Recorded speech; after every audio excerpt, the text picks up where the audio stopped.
প্রিয় শিক্ষার্থীবৃন্দ এবং আপনারা যারা আমার এই অনলাইন ক্লাসটি দেখতেছেন সবাইকে ঢাকা দক্ষিণ বালিকা উচ্চ বিদ্যালয় কলেজের অনলাইন ক্লাসের পক্ষ থেকে স্বাগতম। আমি মোহাম্মদ জামাল অলিদ, কম্পিউটার শিক্ষক, ঢাকা দক্ষিণ বালিকা উচ্চ বিদ্যালয় কলেজ, গোলাপগঞ্জ, সিলেট। শিক্ষার্থীবৃন্দ, আজকে আমি তোমাদের নবম দশম শ্রেণীর তথ্য যোগাযোগ প্রযুক্তি বিষয়ের দ্বিতীয় অধ্যায়ের একটি পাঠ নিয়ে আলোচনা করব। পাঠে যাওয়ার আগে এখানে কিছু চিত্র আছে, সেগুলো তোমরা মনোযোগ সহকারে লক্ষ্য করো এবং এ থেকে ধারণা করার চেষ্টা করো যে আমাদের আজকের পাঠের বিষয়বস্তু কি হতে পারে।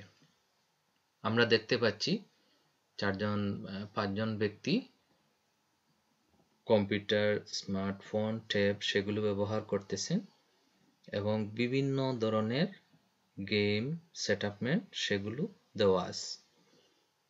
শিক্ষার্থীবৃন্দ, এ থেকে আমরা ধারণা করতে পারি যে আমাদের আজকের পাঠের বিষয়বস্তু হচ্ছে সফটওয়্যার ইনস্টল আর ইনস্টলেশন। শিক্ষণফল: এই পাঠ শেষে শিক্ষার্থীরা কিভাবে সফটওয়্যার ইনস্টল আর ইনস্টল করতে হয় তা বলতে পারবে, নিজে নিজে সফটওয়্যার ইনস্টল আর ইনস্টল করতে পারবে। শিক্ষার্থীবৃন্দ, এখন আমি তোমাদেরকে দেখাবো যে সফটওয়্যার ইনস্টল আর ইনস্টল প্রক্রিয়াটি কিভাবে করতে হয়। তোমাদের নবম দশম শ্রেণীর আইসিটি বইয়ের দ্বিতীয় অধ্যায়ে বিএলসি মিডিয়া প্লেয়ার যেটি আছে সেটি স্টেপ বাই স্টেপ কিভাবে ইনস্টল করতে হয় সেটি দেখানো আছে এবং কিভাবে আনইনস্টল করতে হয় সেটিও দেখানো আছে। তো এখন আমি তোমাদেরকে এই অনলাইন ক্লাসের মাধ্যমে দেখাবো, তোমরা নিজেরা সরাসরি এইভাবে প্রক্রিয়াটি সম্পন্ন করে ইনস্টল আনইনস্টল করতে পারবে। আমি তোমাদেরকে ক্লাসেও বলেছিলাম ইনস্টল আনইনস্টলেশন প্রক্রিয়া আসলে কম্পিউটারের সেটআপমেন্টে করতে হয় এবং এই সেটআপমেন্টে কোনো প্রোগ্রাম ফাইল যখন আমরা আনইনস্টল করব তখন খুব গুরুত্ব সহকারে সেটি করতে হবে, কারণ যেই প্রোগ্রামটি আমরা ইনস্টল করব ভুলে যদি অন্য কোনো প্রোগ্রাম করে ফেলি তখন ওই প্রোগ্রামটি আমাদের কম্পিউটারে আর ঠিকভাবে কাজ করবে না। তাই যখন আমরা কোনো আইসিটি যন্ত্রের সেটআপমেন্টে ঢুকবো তখন কোনো ফাইল ডিলিট দিতে হলে নিশ্চিত হয়ে সেটি ডিলিট দিতে হয় বা ইনস্টল করতে হয়। তো এ পর্যায়ে আমি তোমাদেরকে দেখাবো কিভাবে বিএলসি মিডিয়া প্লেয়ারটি ইনস্টল করতে হয়। আমি এই রেকর্ডের সুবিধার্থে এখানে আমার ল্যাপটপের ডেস্কটপ আইকনে রেখে দিয়েছি এই বিএলসি মিডিয়া প্লেয়ারটি। তো সেটি আসলে ওই ডবল ক্লিক করার সাথে সাথে ইনস্টল প্রক্রিয়াটি শুরু হয়ে যাবে এবং এখানে ইয়েস নো লেখা আসে। তো সেটি রেকর্ডে দেখায় না, তোমরা বইয়ের মধ্যে আছে সেটি দেখবে এবং পরবর্তী যেগুলো আছে সেগুলো আমি এখানে দেখাবো, শুধু ওই অংশটি দেখায় না। তা আমি এখানে এই বিএলসি মিডিয়া প্লেয়ারটি ইনস্টল করার জন্য এই প্রোগ্রাম ফাইল, এটি কিন্তু আমার ওই সেটআপ ফাইল না, এটি প্রোগ্রাম ফাইল। অন্য যেগুলো আছে এই যে তীর চিহ্নওয়ালা যেগুলো আছে ওবিএস এর আছে বা আরো যেগুলো তীর চিহ্নওয়ালা আছে সেগুলো হচ্ছে এই সেটআপ ফাইল বা শর্টকাট ফাইলও বলা হয়, যে স্টার্ট মেনু সেটিতে দেখাবে। তো এখানে বিএলসি মিডিয়া প্লেয়ারের এই প্রোগ্রাম ফাইলে ডবল ক্লিক করলাম। ডবল ক্লিক করার সাথে সাথে একটি স্ক্রিন আসবে, ইয়েস নো লেখা আসবে। তো আমরা ইয়েস বাটনে ক্লিক করব। ইয়েস বাটনে ক্লিক করার পরে পরবর্তী ধাপ হবে এখানে দেখাবে যে ইনস্টলার ল্যাঙ্গুয়েজ সেটআপমেন্ট শুরু হয়ে গেছে। এখন ল্যাঙ্গুয়েজটা যে ভাষা কি হবে সেটি সেট করে দিতে হবে। বাই ডিফল্ট ইংলিশই থাকে, আমাদের কোনো কিছু পরিবর্তন করার দরকার নাই। তবে যদি ক্ষেত্র বিশেষে পরিবর্তন করতে হয় এখানে ক্লিক করলে অনেকগুলো ভাষা আছে, আমরা যেই ভাষা প্রয়োজন সেই ভাষা নিয়ে আসতে পারি এবং সেই ভাষাতেই আমার এই প্রোগ্রামটি সেটআপ হবে। তো আমরা ইংলিশ দিলাম, ওকে বাটনে ক্লিক করলাম, পরবর্তী ধাপে আসলাম যে বিএলসি মিডিয়া প্লেয়ার সেটআপ, এখানে লেখাই আছে এখানে আরো অনেক কিছু লেখা আছে, সেই লেখাগুলো ইচ্ছে করলে পড়ে তোমরা নেক্সট নিচে যে আছে সেটিতে দিতে পারো, না পড়েও দিতে পারো, যদি সময় থাকে পড়ে দিবে। আর এগুলো লেখা আসলে অনেক বেশি থাকে, কেউ সাধারণত পড়ে না, না পড়ে নেক্সটে দিয়ে দেন যে ক্লিক নেক্সট টু কন্টিনিউ। আমরা নেক্সটে দিলাম, কন্টিনিউ হলো। এখানে এই সফটওয়্যারের কপিরাইট আইন, লাইসেন্স এগ্রিমেন্ট সবগুলো বিষয় সম্পর্কে বিস্তারিত লেখা আছে। তো এগুলো পড়তে হলে আমাদের একটু সময়েরও দরকার, যতগুলো পড়ার আসলে আমি আগে বলছি প্রয়োজন নাই। এখানে নেক্সট আছে, ক্যান্সেল আছে, ক্যান্সেল দিলে ক্যান্সেল হয়ে যাবে। আমরা নেক্সটে দিলাম, নেক্সটে দিলে এইরকম একটি পেজ আসবে। তো ইচ্ছে করলে আমরা এই যে ব্যাক আছে নিচে, ব্যাকে দিলে এর আগের অংশে যাবে, আর নেক্সটে দিলে পরের ধাপে যাবে। তো এখানে এই দেখো যে select the type of install, custom লেখা আছে। আমি এখানে ক্লিক করলাম, এখানে আরো 4টি অপশন আছে, রিকমেন্ডেড, মিনিমাম, ফুল, কাস্টম। তো আমরা সাধারণত কাস্টমটাই দেব, যদি বিশেষ কোনো কারণে আমাদের পরিবর্তন করতে হয় তখন সেটি আমরা করতে পারবো। তো এখানে আবার এই সবুজ চিহ্ন দ্বারা যে ঠিক চিহ্ন দিয়ে দেখানো হচ্ছে যে কোনগুলো সিলেক্ট আছে। তো এখানে যদি মাউসের পয়েন্টার দ্বারা ক্লিক করি তখন এই টিক চিহ্নটি উঠে যাবে, তার মানে এটি আমার ওই সেটআপ ফাইলের সাথে আর সংযুক্ত হবে না। তো এখানে কোনো কিছু পরিবর্তন করার প্রয়োজন নেই, আমি আবার এই টিক চিহ্নটা দিয়ে দিলাম। নিচে ব্যাক, নেক্সট, ক্যান্সেল আছে, আবার নেক্সটে ক্লিক করলাম। এই অংশে আসার পর এই যে ডেস্টিনেশন ফোল্ডার, যে কোন জায়গায় এই বিএলসি মিডিয়া প্লেয়ার যেটি আছে সেটি সেটআপ হবে সেটি দেখাচ্ছে। যে ব্রাউজে ক্লিক করলে ফাইলগুলো সিলেক্ট করে দেওয়া যায় যে কোন ড্রাইভে আমি রাখবো। সাধারণত সি ফাইলেই থাকে, কারণ সি ফাইলে উইন্ডোজ সেটআপ দেওয়া থাকে এবং উইন্ডোজ যে প্রোগ্রামে সেটআপ দেওয়া থাকে সেই ফাইলে ড্রাইভেই আসলে অ্যাপ্লিকেশন প্রোগ্রামটি সেটআপ হয়।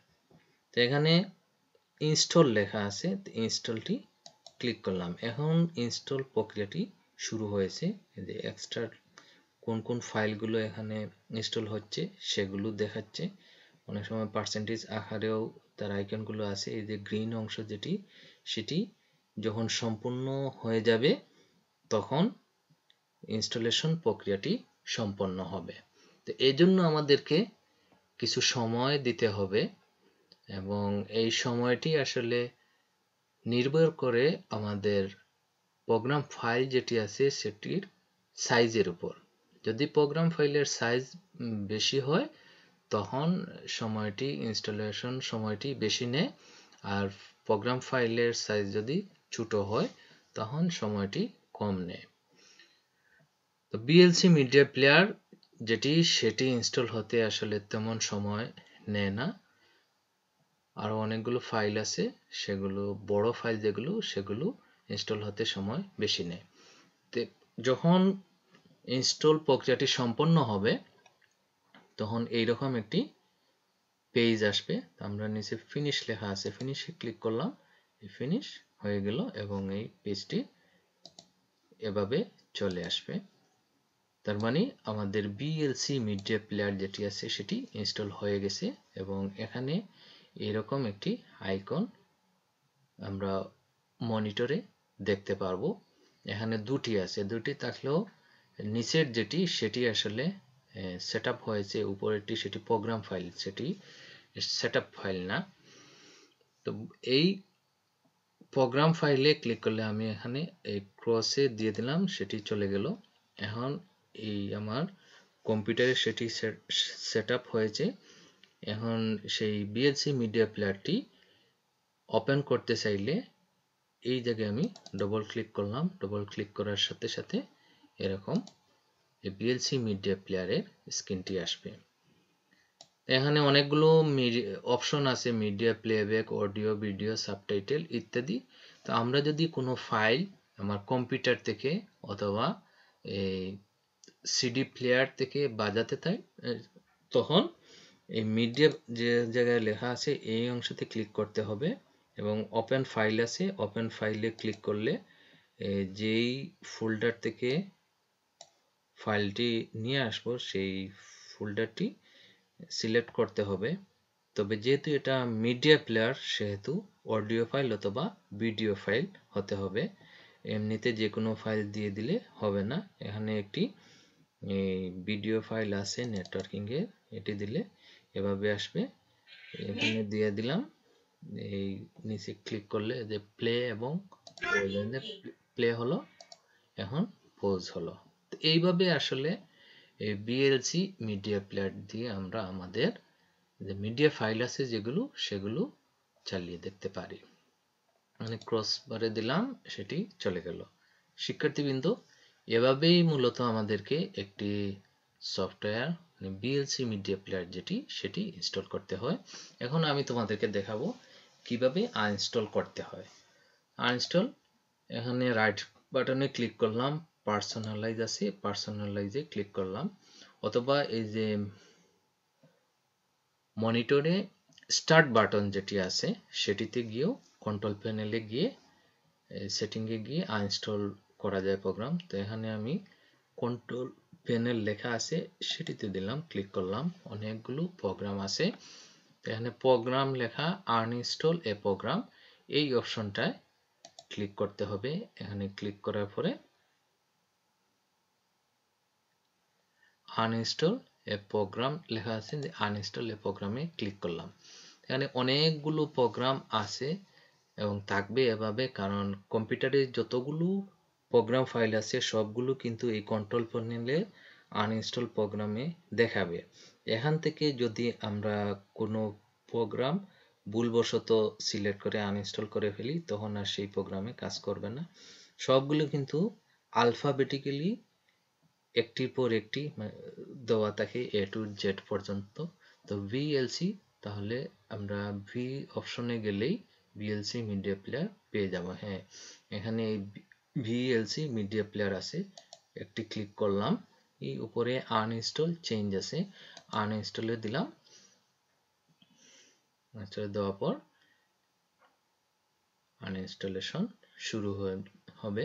এখানে দেখাচ্ছে একটি মেসেজ আসবে, তখন নেক্সট বাটনে ক্লিক করতে হবে। নেক্সটে ক্লিক করলাম। এখানে আমার মনিটরে যে একটি শর্টকাট আইকন ছিল সেটি থাকবে কিনা, এটি ঠিক চিহ্ন দিলে আর থাকবে না, সেটিও রিমুভ হয়ে যাবে। আনইনস্টল দিয়ে দিলাম। আনইনস্টল প্রক্রিয়াটি শুরু হচ্ছে এবং বিএলসি মিডিয়া প্লেয়ারটি আনইনস্টল হয়ে যাবে। এখানে হয়ে গেল, ফিনিশ লেখা আছে, ফিনিশে দিলাম, আনইনস্টল হয়ে গেছে। তো শিক্ষার্থীবৃন্দ, তোমরা লক্ষ্য করো, এখানে বিএলসি মিডিয়া প্লেয়ারের একটি তীর চিহ্নওয়ালা শর্টকাট আইকন আমরা দেখেছিলাম, এখন আর সেটি নাই। এভাবে মূলত আমাদেরকে সফটওয়্যার ইনস্টল এবং আনইনস্টল করতে হবে। শিক্ষার্থীবৃন্দ, এ পর্যায়ে আমি তোমাদেরকে বাড়ির কাজ দিচ্ছি। BLC media player install uninstall করো। যেহেতু আমি বিএলসি মিডিয়া প্লেয়ারটি তোমাদেরকে কিভাবে ইনস্টল করতে হয় এবং আনইনস্টল করতে হয় সেটি দেখিয়েছি, এবং এই সফটওয়্যারটি তোমাদের পাঠ্য বইয়েও লেখা আছে যে কিভাবে ইনস্টল এবং আনইনস্টল করতে হয়। তাই তোমরা যারা কম্পিউটার ব্যবহার করো, বাড়িতে কম্পিউটার আছে, ল্যাপটপ আছে, সেটি দেখে দেখে তোমরা করে নেবে। পরিশেষে সবাইকে ধন্যবাদ জানিয়ে আজকের মতো এখানেই বিদায় নিচ্ছি। আল্লাহ হাফিজ।